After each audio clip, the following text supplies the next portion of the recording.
Bro, just do it yourself. God.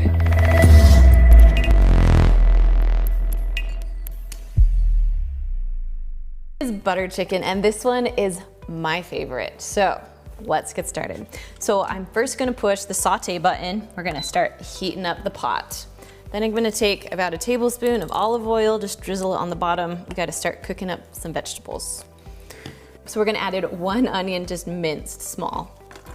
So while the onion's in there, we're just gonna add about, I don't know, a teaspoon or so, maybe 2 teaspoons of garlic. And then we got 4 tablespoons of butter that I'm just gonna throw in there. There we go. And then we're gonna mix this all together.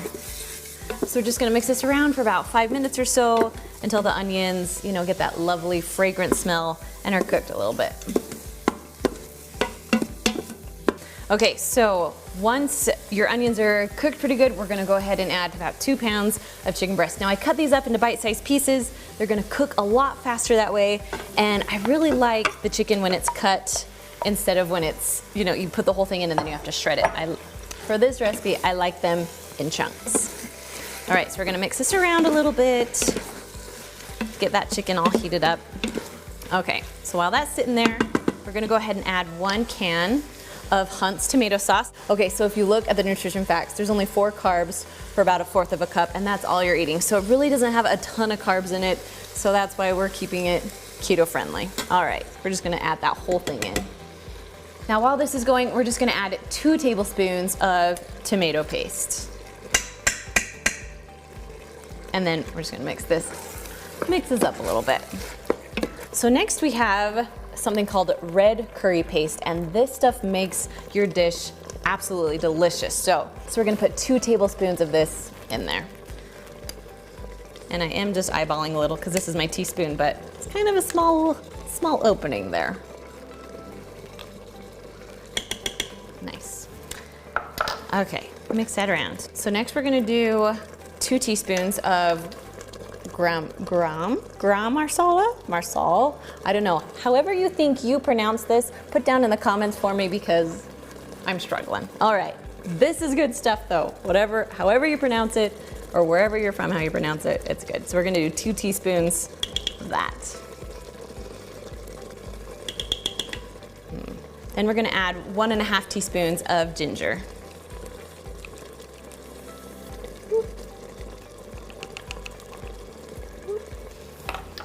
All right, let's mix that up a little bit. I like this because as you're adding stuff, you're still on saute, so your chicken is starting to cook, which will make the pressure cook time go a lot faster. Okay, mix that in a little bit. So next we're gonna add some smoked paprika. I love smoked. That's probably one of my most favorite spices. We're gonna add about just 1/2 teaspoon of this. So we're gonna use the other side of this. Now if you haven't seen these are these magnetic teaspoons. They are my favorite because they just stick all together and they have double teaspoon on them. So I'll link those down below for you guys. I love them. All right, mixing that up. And then our last thing is we just need to add a little bit of salt. So we're just gonna put that in. So it's about 1 teaspoon or so of salt. I like to eyeball my salt. And if you need more after, you can go ahead and add more after.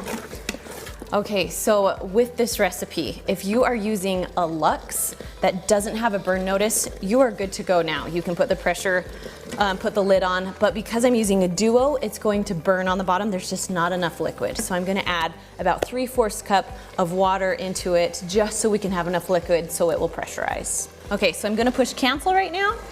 Just we wanna stop that sauteing going on. And we're gonna add I did about 1 cup of water. So we need to have liquid in there. So I kind of just mix things around so it's on the bottom because we don't want to see the burn notice today. All right, we're just gonna put this to the side. Now we're ready to put the lid on and we'll get cooking. Okay, once your lid is on, we're gonna turn this little knob to sealing, not venting. Then we're gonna put the pressure cook button and go up to 7 minutes. Now once you set the timer, you can go ahead and just walk away. All right, so our butter chicken is all done. So it's been releasing on its own for about 5 minutes. That's exactly where we want it. So now we're just gonna turn the little knob to venting. Okay, now that all the pressure's out, we can open the lid Everything's all cooked. Okay, now it's pretty liquidy because I added that water, but we didn't get the burn notice, which is good. So we're actually gonna turn it to the saute button right now. So you're gonna push cancel and then saute, and we're gonna get rid of some of that water. We're also gonna add about a half a cup of cream just because we gotta make it creamy. That's my favorite part of this dish. Nice and creamy. So we're gonna mix it up really good and then just let it saute just to get a little bit thicker. So just keep mixing, make sure you scrape the bottom as the saute is going so it doesn't burn on the bottom. And it will just take a few minutes to get rid of that extra liquid. So I would usually put this recipe over rice, but because we wanna make it keto friendly, I would put it over cauliflower rice. That stuff is my favorite. You can get some huge large bags of it at Costco or even like the little freezer ones. I don't mind the freezer ones that you stick in your microwave, but I do like it better if it is sauteed on the stovetop or something like that. It makes it taste a little bit better. So cauliflower rice and then your buttered chicken, and it's a perfect keto recipe. All right, so once you're done, I just like to put a little bit of cilantro on top, making it taste amazing. And there you go, simple, easy keto recipe. I will see you guys next week.